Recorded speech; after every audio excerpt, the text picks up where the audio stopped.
নমস্কাৰ। কবিতাৰ শিৰোনাম তাইৰ প্ৰতিশোধৰ দাৱানলত জ্বলিছো নেকি আমি।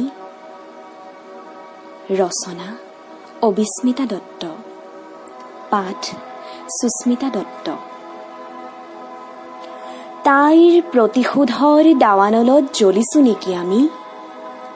জীৱনৰ ৰাগীত মাতাল, পোৱা নোপোৱাৰ অহৰহ হিচাপ গনা মগজুৰ কোষবোৰে বাৰে বাৰে নগ্ন কৰিছিল তাইক। প্ৰাচীনৰো প্ৰাচীন নৈকট্যৰ সুযোগ লৈ অহমিকাৰ ক্ৰূৰ চাৱনিত তাইৰ শৰীৰ জ্বলিছিল। যন্ত্ৰণাত সংগোপনে কান্দি ভাগৰি পৰা তাইক সান্তনা বাণী শুনাবলৈ কোনো নাছিল কাষত। আমাৰো যে ৰাগী লাগিছিল, ৰাগী, মায়াৰ ৰাগী, মোহৰ ৰাগী। কাক কব তাই, বাহ বৰ ব্যস্ত চুনামীবোৰ।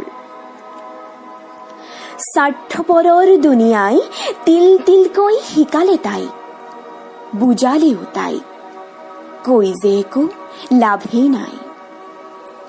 প্ৰতিশোধৰ সুযোগ বিচাৰিছিল তাই।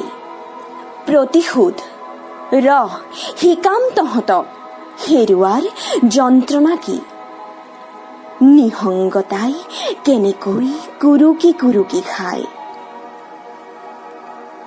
অসহনশীল প্ৰতিশোধৰ দাৱানলত নিজৰ কেঁচা ঘাবোৰ শুকুৱাৰ যোজা কৰিছিল তাই।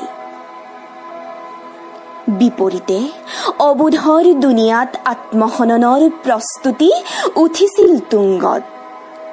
মায়াৰ ৰাগীত মাতাল জীৱন। প্ৰান্তত মৃত্যুৱে চোন আজি প্ৰতিপল প্ৰতিটো উশাহত হাত বাউলি দি মাতে। মায়াই যে কাকোৱেই বান্ধি নাৰাখে। ধন্যবাদ।